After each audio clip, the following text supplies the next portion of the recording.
Love You a Brunch, a foodie podcast for those who'd rather be brunching. I'm Jody Stapler.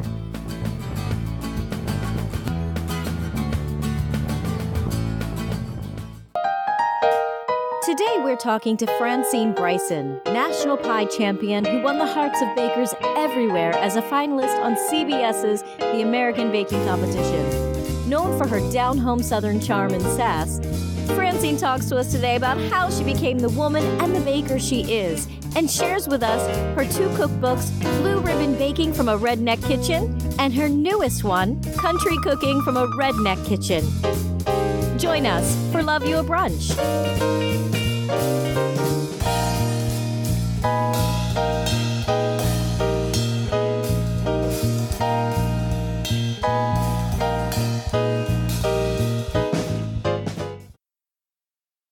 We are talking to Francine Bryson. Some of you may know her as a finalist on CBS's The American Baking Competition, with Jeff Foxworthy, of course.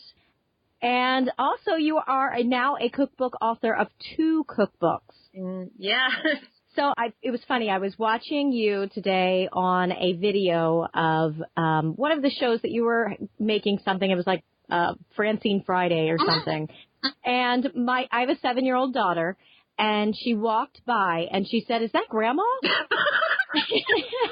Because my grandmother is from southern tip of Virginia, but she has that southern accent. And she goes, "Don't you think that sounds like Grandma?" I'm like, not really, but a little bit. Honestly, everybody thinks everybody in the South sounds the same. Yeah, but we really, each little part has a different dialect. Ours is a little thicker where we live, and then I can go to, the southern part of my own state, and people don't talk the way I do. And they look at me like, "Are you from Georgia?" I went, "No, I'm from Yeah, right. Now, there really is a difference, but I guess unless someone has a really good ear, they don't hear it. Right. Yeah. So you are from Pickens, South Carolina, and then you lived half your life in Florida as well, which, of course, was a different accent altogether. It was, when we moved down there, I was 11 when I moved down here, and my parents were born and raised right here in this area. And even though I moved to Florida, and the accents in North Florida were not, they're still Southern, but not Southern like mine. But when I moved down there, everybody's like, "Where are you from? Because you talk funny." I'm like, "No, y'all talk funny." But I never got rid. A lot of people lose their accent when they move to a different part of the country, but I never did because I had mom and daddy talking every day. So right. I never lost mine, and then I come back here, and it's like, okay, it's like I never left. Well, it's good, though, because it's one of the things that makes you so charming. It makes everybody want to just be with you. You're such a cute person. I have to say, you're so adorable. Well, thanks. And only in the South do you hear people say mama and daddy. In the North here, people don't call daddy. Once you're older than 10, you don't say daddy anymore. That's just not how it is. But it's funny because even relatives of mine that are in the South, they still call, even though they're long and gone, they'll still call their mama and daddy mama and daddy. I've lost both of my parents now, but I still, up until the day both of them passed away, I called them mama and daddy. Now my daughter, she still calls me mama, but she's 21 now. But unless she's mad, and then she's mother, and when I get mother, that it's serious. Yeah. But I've always, my cousins still call their parents mama and daddy, and I love that. I do too. My brother called my dad dad. And I think girls are more apt to say daddy all their lives because they're, daddy's girls. Yeah. So, and I was, big time. Yeah. Well, you learned to cook from your family, didn't you? Mm-hmm. I had a grandmothers on both sides of my family, and I actually grew up until I was 11 years old. I would, as city terms, I would say 6 blocks from one and 4 blocks from the other. So I lived between them. And, from the minute I could walk, I lived in a time when, because I'm 47, I'm fixing to be 48, but I lived in a time when you can actually walk out of the house and walk up the street and not ever think anything of it. And, right. I was toddling up to grannies or nanas right up the road by myself at, 4, 5, 6 years old. So, but I mean, it was nothing for, the sun come up, you eat a bowl of cereal and you're out the door, and you didn't come home till the streetlights come home. Oh, completely. Yeah. And nowadays you can't do that. Yeah, I miss that too. I have 4 kids, and it's, I sometimes forget. I'm more apt to be, my kids will be like, hey, we're going to walk down to the store, which is not too far from the house. But they're teenagers now, but my husband will come home and go, why did you do that? Why did you let them do that? And I'm like, well, we did. Like, we spent all summer outside. My mother never knew where we were until it was dark and we were in the house again. Well, the cool thing is when you lived in the neighborhoods, everybody knew who everybody's kids was. And even if you didn't see your own children, there was always a mama with their eyes on them. I mean, exactly. I grew up with 15 mamas, and they're always, come in here and drink some Kool-Aid, or come in here and get a snack, or ride your bike down there. And there was always a mama around, whether it was yours or not. You were adopted into the family. So I spent my whole young life, and it's sad that kids can't grow up, and I think you enjoy that, because I think it made us better people know to do that. Well, you know what? We became more independent and self-reliant, where today, my son is going to kill me on this one, but he's 16 years old, and he'll come in and go, I don't know how to do that. And I'm like, what do you mean you don't know how to do that? Like, I did that when I was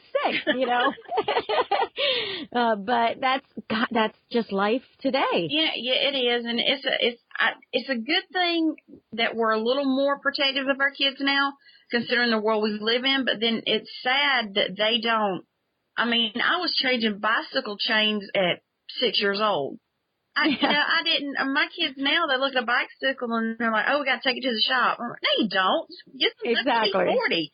And it's sad. It really is that kids come in from school and they're plopped down in front of the TV, and unless they have a school extracurricular activity, they're missing the fun of always put your play clothes on and get out in the yard and get dirty and scraped, and it's sad. I think it's sad, but I do too. Still some places where kids live that way, and I think it's great that there are, but I think there needs to be more. Yeah, no, definitely. So what was the first thing that you remember making with your Nana or Granny? People always ask me this question. The first thing I ever cooked on my own was a lemon meringue pie, and I was 4 years old when I did it. And I remember it like it was yesterday, but I don't remember how it tasted. I really don't. I know that my mom and my Nana and all of them were like, oh, this is good. You did a good job. Right. But, right. They're not going to say, okay, this sucks. You need to try exactly. So, yeah. But, I've been doing it all my life, and as arrogant as it sounds, to me it's second nature. It's not, I don't know, I can bake and cook with my eyes closed, and I'm thankful every day because I have the natural ability to do it. But I didn't realize it was a natural ability till I started writing cookbooks. And, baking and cooking and competitive cooking, all my life was just like, okay, get in the kitchen and play around, and voila, you've got a recipe. But a lot of people aren't like that, and I wish that I could spread it to where people have that ability. I really do, because it's something that I took for granted for a long, long time. And now it's like, and then I have my days where I'm like, oh, please, I don't need to cook. Please, I can't cook. I just can't bake today. But then there's days when I want to spend all day covered in flour and making stuff, that, of course, we're not going to eat, so everybody in the neighborhood gets to eat. But it's just, it's fun to me, and it's therapy for me, and it's relaxing. Yeah. Well, and you're self-taught. You're not like one of these chefs that went to some French culinary school, which, hey, don't get me wrong, total respect for that. Right. Total respect from that. But you are cooking down home, what you think of when you're going to a big family gathering. And like I said, especially since I have family from the South, that's the way they cook, like when I'm looking at your cookbook and I was going through the different recipes that you have in there, a lot of it, I'm like, oh my gosh, I remember that. I remembered my grandmother making that. She doesn't cook anymore, but it's the stuff it's that comfort food that brings you home. And it's memories. That's all of my big memories from growing up, there was food involved. I mean, one of the funniest things that ever happened to me is when I turned 16, I didn't want one of those big fancy, dressy up, sweet 16 parties. Yeah. I just wanted a truck. So, that was that's a redneck right there. Yeah. I could have cared less about, all that other kind of stuff. But my dad and mom actually threw me this big sweet 16 party, and my dad, his fried chicken, absolutely, hands down, better than anything you'll ever get in the world. It was phenomenal. And he pressure cooked his. And my sweet 16 party, he handed me this big plate of chicken, and I was like, and I like legs and thighs. I like the dark meat. That's my favorite. It's the moistest. Right. And I've been eating legs and thighs all my life. So he hands me this plate of chicken. I'm going, Daddy, what? That don't look like, he says it's a abnormally sized, what do you say, abnormally sized thigh. So that's what I'm thinking. My dad, sickest sense of humor I've ever seen in my life on any human being.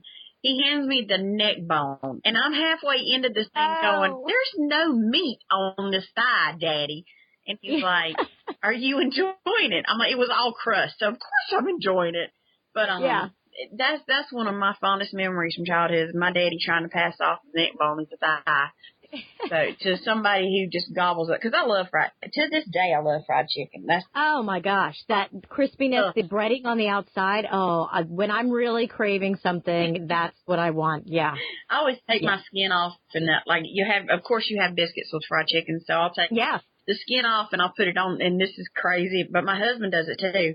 But you take the skin off, you put it on the biscuit, and then you put coleslaw on that, and then put the biscuit top off, and you got like a sandwich. Oh, my gosh. I've never thought of that. But you know what? And, the South makes the best coleslaw. Oh, yeah. We just call it slaw. Yeah, slaw. Yeah. I'm from Pennsylvania, Dutch country, and it's not the same for sure. I love it up there. Not the same. We went there. It's great, but, when you have family that cooks Southern, to eat some of the Amish Dutch foods here, it's just not the same. Well, we've been, in fact, what's crazy is when I did the American baking competition, one of the competitions was making pretzels. And yeah. When I was 16, Daddy took us to York, Pennsylvania, and Amish Dutch countries, and we went to the pretzel factory. And this was, I'm telling my age, I was 16, so that's like over 30 years ago. But that little lady, the little Amish lady, made us stand there until we got the flip. Yeah. Perfect. You didn't walk away just, she made a pretzel. No, you had to stand there, and I flipped and flipped and flipped till I got it perfect. So when I was filming TV, everybody on the set and the film and camera and sound people were like, watch her flip that thing. She does it.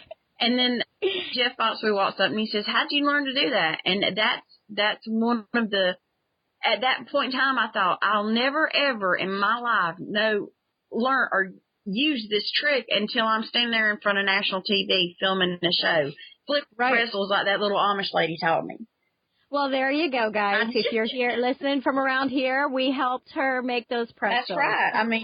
You never forget the things that you're taught, because you never know when you're going to need them. Right. That's one of the things that more in my adult life that I'm learning, that I should have paid more attention when I was younger to things that I was told and taught. And now I'm like, why didn't I listen? But yeah. Now, did you teach cooking and baking to your daughter as well? I taught her a little bit. It's natural instinct. She is absolutely, that girl can cook a piece of meat just about better than a 5-star chef. She can cook pork chops and meatloafs and cube steaks almost better than me. She's spot on when it comes to meat and steaks and things like that. But she's learning the pastry. She's learning, baking. She has done a few competitions, but she's a typical 21-year-old, work and friends and socializing. So the kitchen is not that important to her right now. Right. Now, the competitions, how did you get involved in that? Is that something you just started like at regular fairs and, things like that? Daddy, again. Yeah. Daddy started it. He found a sport competition when I was 16 at in Wakulla County, Florida, which is where we live. And I walked in there and made my stuffed pork loin and won. And from then on, I was like so hooked. I was like, I got to do this. This is addicting. So it went from there. Right. How many competitions have you been in, do you think? Too many to count. I literally have lost track. I have done them from Miami all the way up to, North Carolina and over to Tennessee and Alabama. But I took a few years off to, raise youngins and be a mom and things like that and focus on them. And then I got back into it again and realized how much I missed it. I honestly really don't know how many I have been in. I've never really counted. I know I lost my house in 2007 to a house fire and lost, 170 something ribbons and trophies that I had won. But honestly, I don't know how many I've been in. I don't know how many I've lost. My average is I've won more than I've lost. But even with the losses, I'm thankful because that gives me that edge to go back and do better.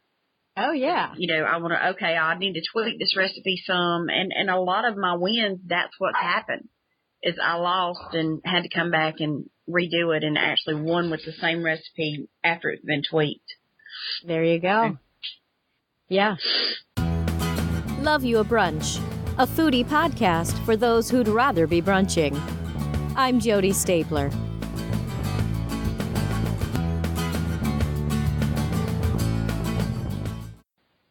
Looking at your cookbook that's coming out, first you had your blue ribbon baking from a Redneck Kitchen, which, of course, I saw that it sold out on QVC in like 8 minutes. Yeah.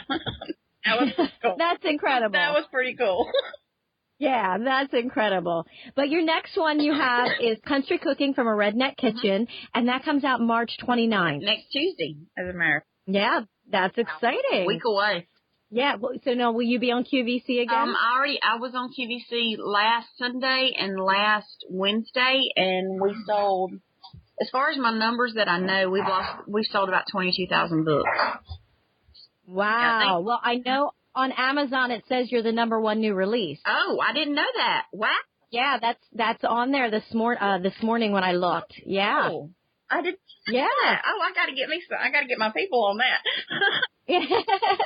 Yeah, that's pretty cool. Yeah. I love the names of the things that you have in there. So, like, you have the whatnots. Right. And then, of course, the names of the foods that you have, like the one on your Facebook or your website says "Catch a Husband, Blackberry Cobbler." Oh, yeah.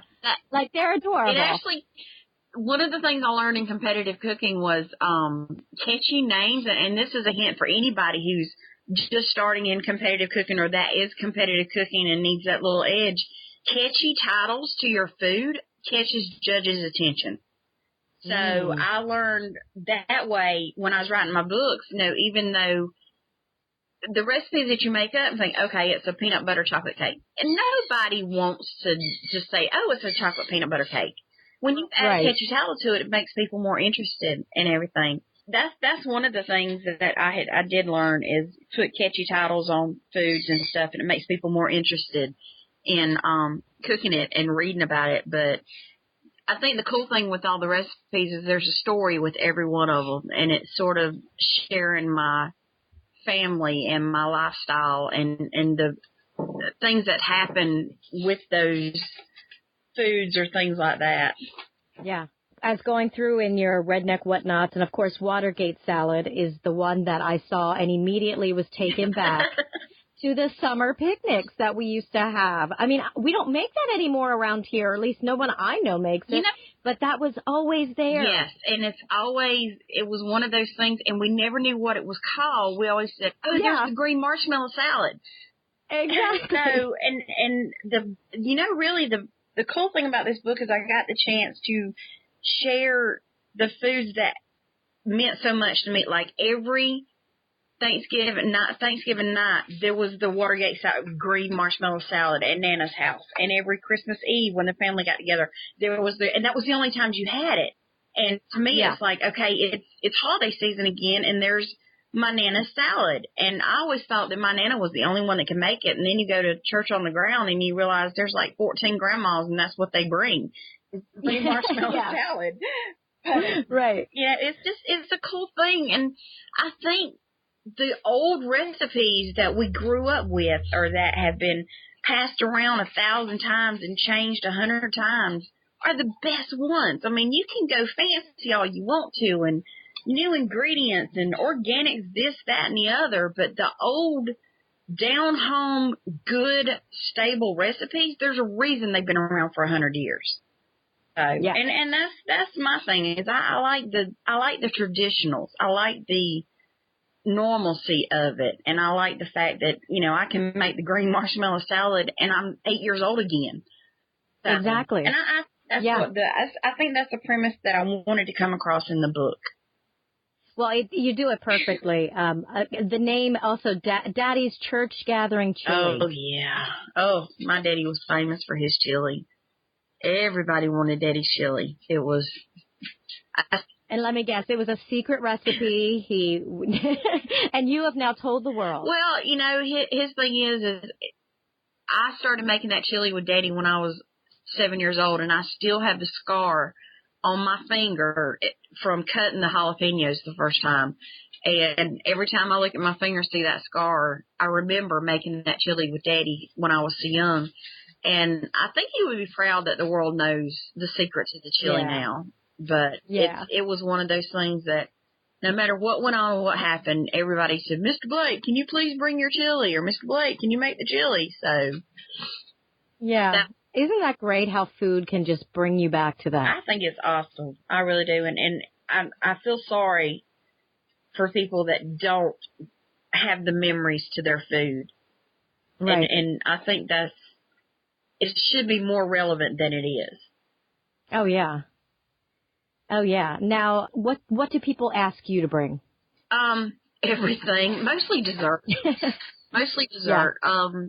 People, the weird thing is with the work schedules and with me on the road all the time and doing what I do, we really don't get together with people as much as we used to. Which I hate because we just don't have the big family gatherings. But most of the time, the big family gatherings are around my husband's family because most of my family are gone or either they've moved like off toward the Midwest or somewhere out there. And it's always with his family, it's always, grandma's going to make her chili or make her spaghetti, which is phenomenal. And I always bring dessert. So it's, can you bring a pie or can you bring a cake? And I'm sure. But it's mostly desserts for me. That's what everybody wants out of me is dessert. Well, and that's really kind of what made you so famous was that peanut butter, chocolate, bacon pie. That thing will not die. It won't. Well, and as someone who's interviewing, you can't not bring it up.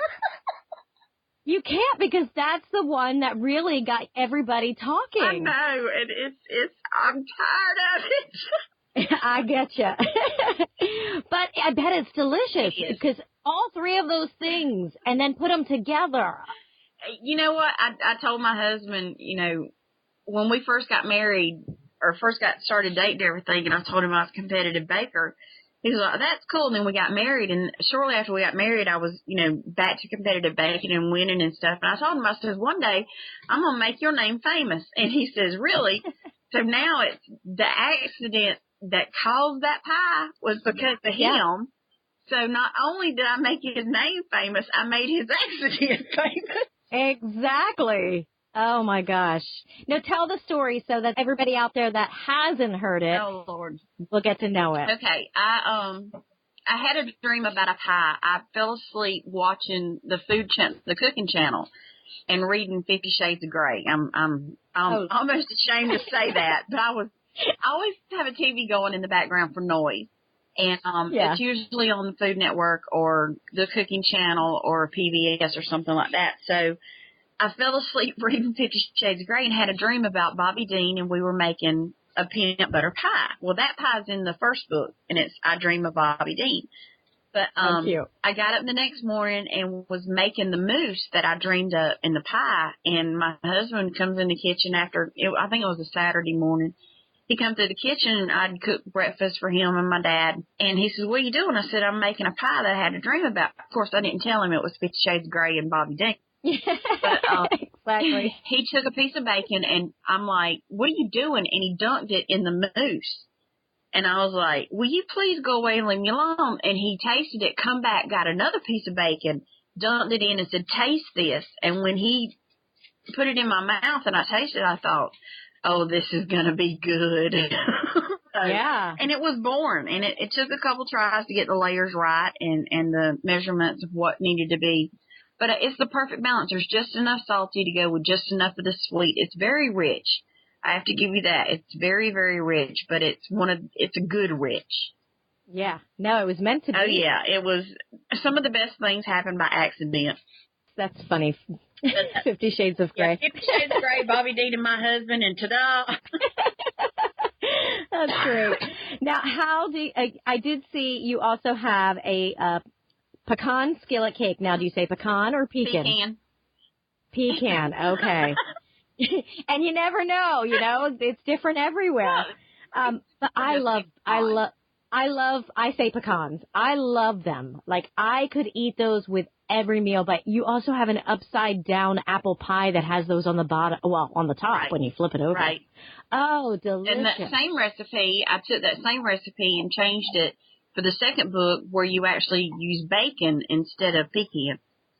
Oh, my gosh. So that's the upside down apple bacon pie in the second book. Oh, so gosh. And it's like I said, recipes evolve and they change. And that right there is proof that you can take a good, stable recipe and change it into something completely different and only change one ingredient. Right. No, that's awesome.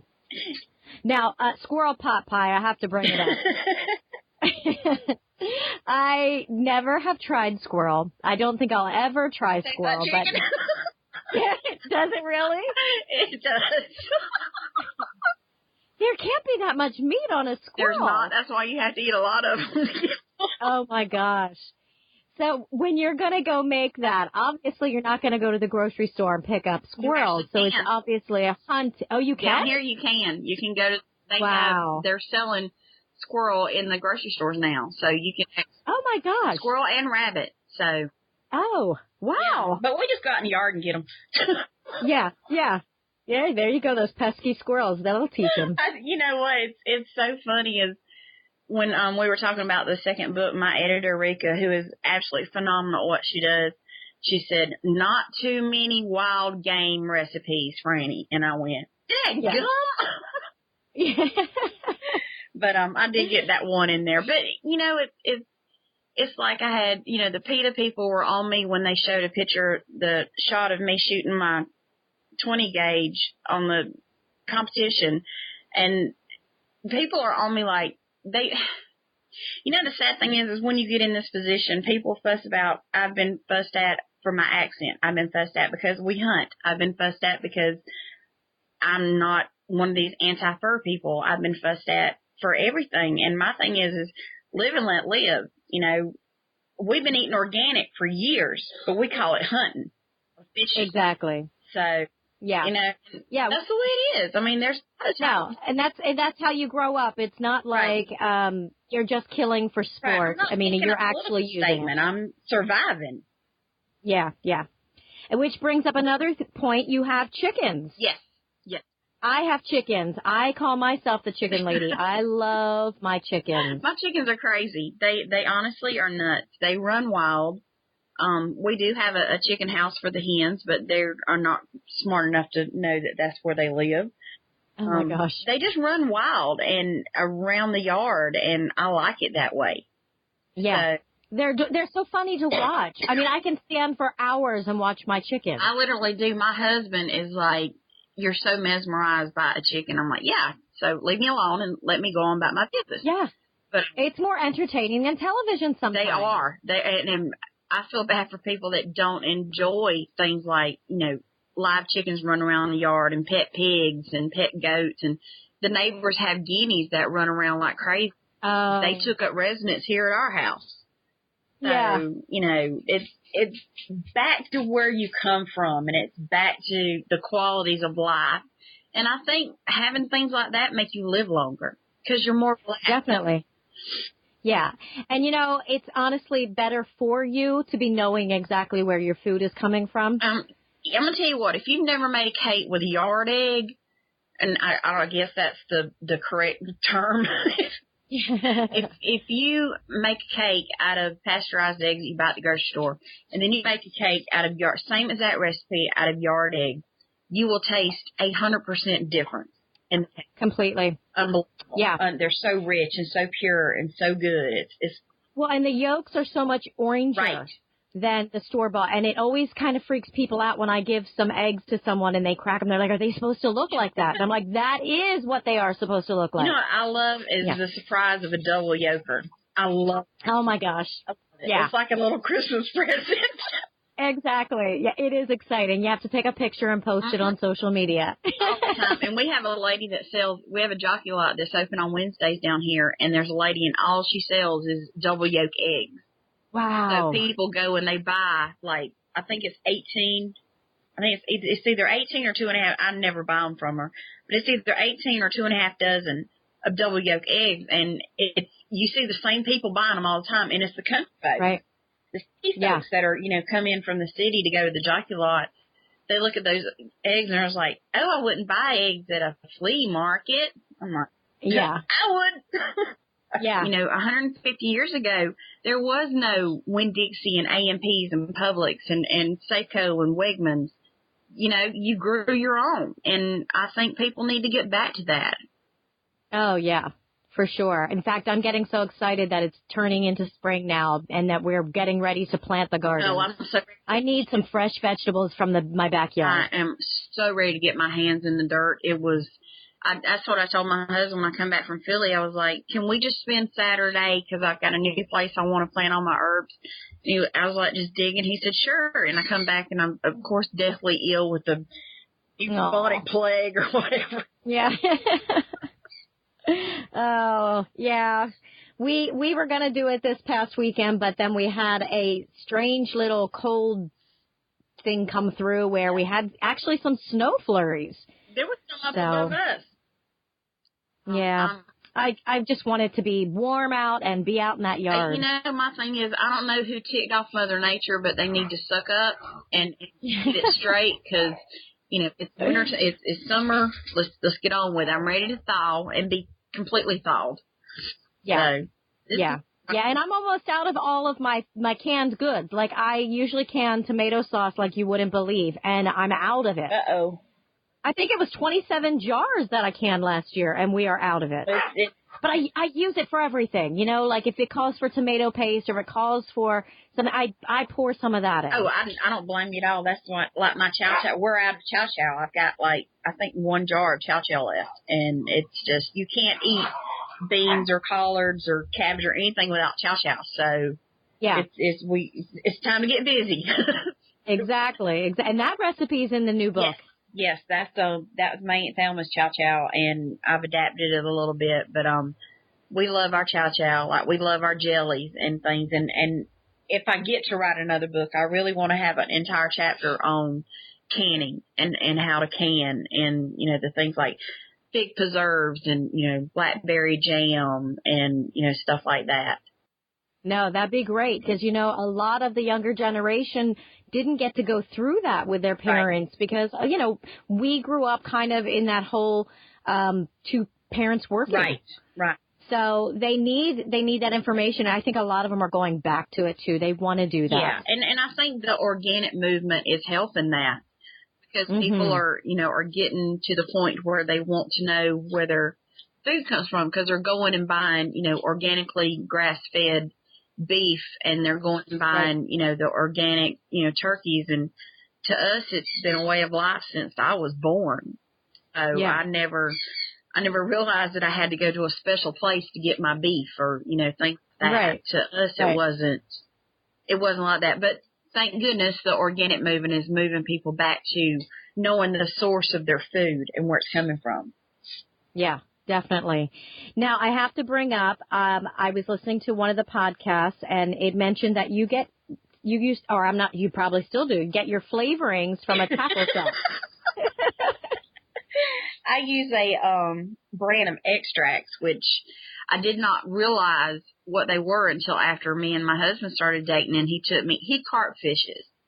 And okay. It's tournament fishing where they catch the carp and they throw it back, and I'm just like, if I'm fishing, I'm catching something, I'm gonna eat it. Exactly. But they make up these special baits out of grits and rice and oats and stuff, and it makes this little ball. They put a hook in the middle of it and drop it in the water, and the carp come along and eat it. Well, they flavor it with these extracts made by a company called Superior, and they have been in business since like 1900. And what they did is back during the Depression, they come up with these, and they're not 100% organic. They're not, pure extract. They come up with these flavorings for people to make wedding cakes and make them taste like something else that were cheap. And people, right. And, of course, during the Depression and all, people were rationing sugar and flour and all that kind of stuff. So they had to come up with something because people couldn't afford vanilla. I mean, vanilla was an extravagance during the Depression. Yeah. So they come up with these flavorings, and I didn't realize that they were out there until we started dating. He took me to the carp store, and there's this wall, and there's things from candy corn and cotton candy to butternut and vanilla and, banana and peanut butter and chocolate and tutti frutti and grape. And I'm just like, what in the world? He said, we use this to make carp bait with. And I looked on the bottle, and it said for human consumption. I went, huh? So I walked out with like 40 bottles of different flavors. Yeah, that's great. I wonder what the carp like best. I don't know. He's used everything from cotton candy to grape, and I think it's baby. Yeah. What flavor do the carp like best in the Superiors? What catches more fish? Vanilla butternut, which is what I use for anything. That is so funny. Yeah, and I remember my Nana using vanilla butternut in the little Sawyer's bottles, the little plastic bottles you could get years ago. Yeah. But hot cinnamon works great. Okay, I got it. Works good. Yeah, we've got everything in this house. It's crazy. I'm a hoarder. I'm a hoarder. I'm too, because you never know when you're going to need it. Exactly. That's what I keep telling him. But we're out of room. Oh, it drives my husband crazy. Like, I'll go looking for something, and I'll be like, where is it? I know I stuck it in here. And he's like, oh, I threw that away a couple months ago. I'm like, what? See, mine does not. He knows he throws something away because he knows I'll need it one day. And when I find that he's thrown it away, that's grounds for divorce. Realize how much stuff I throw away. Oh, that's awesome. I do need to get a hold of the pie. The pie dishes in this house are getting out of control. So I've got to wean those out because I'm severely out of room. It's either we're going to move away and start over or buy a new house. So. Well, hey, there you go. You have to buy a bigger house to fill your stuff. Well, that's what I told him is I wanted a bigger house. And he said, well, most people our age are downsizing. I said, no, we're going to upsize. And he said, that's just more space for you to cram more stuff in it. I went, yeah. Exactly. That's awesome. So your life has just taken off in the last few years since the competition. It has. It really has. And it's actually a dream career that I didn't know I wanted.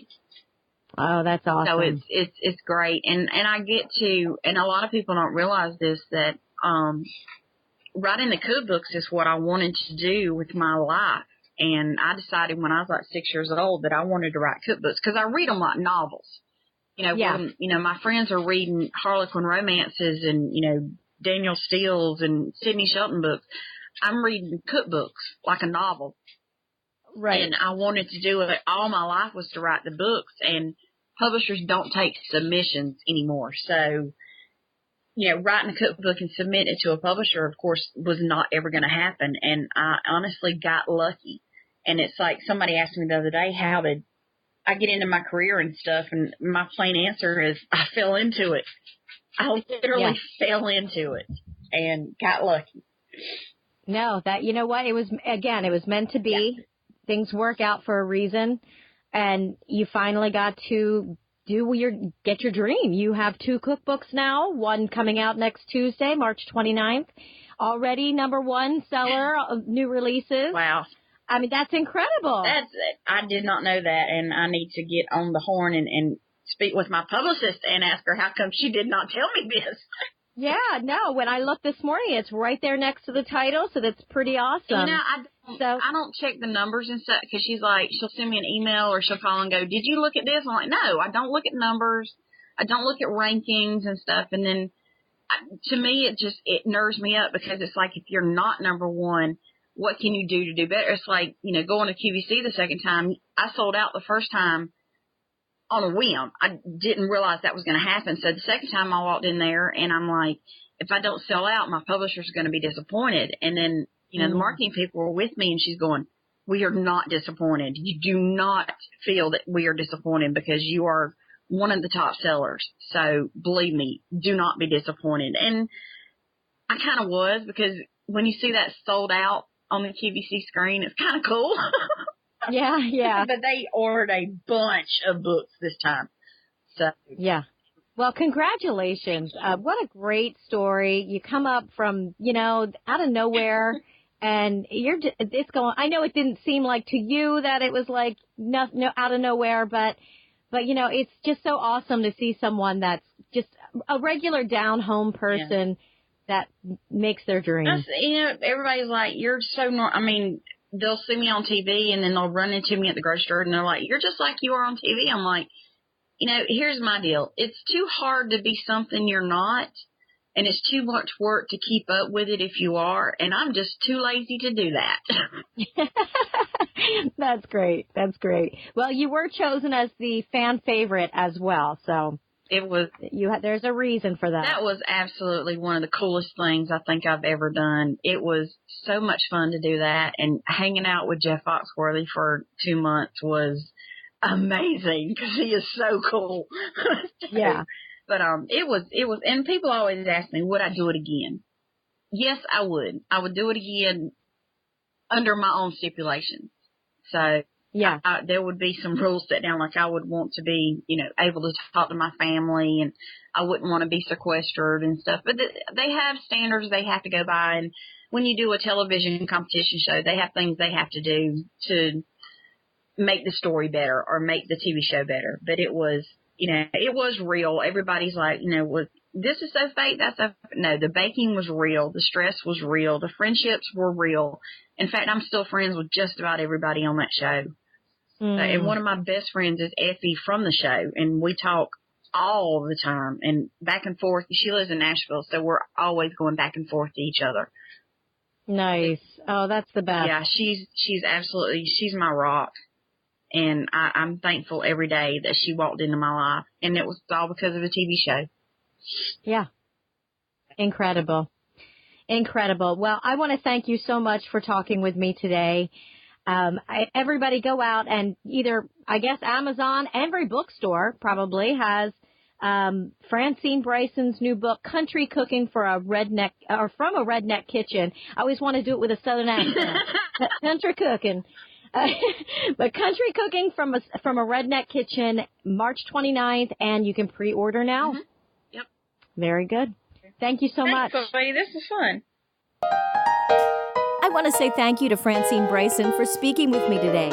For more information on Francine and her new cookbook, please visit loveyouabrunch.net. If you want to purchase her cookbook or the cookbooks of any of the chefs we've spoken to in the past, and also want to help support our podcast in sharing great chefs, restaurants, recipes, and much, much more with you, you can do that by clicking on the direct links to their books on Amazon through our website. So as we do every week, I want to thank you for joining me on Love You a Brunch, a foodie podcast for those who'd rather be brunching. We depend on support from you to continue. So please let us know how you like the podcast by subscribing, leaving a review, and sharing us with your friends. You can also reach us on Twitter, Facebook, Instagram, and Google Plus at Love You a Brunch Podcast.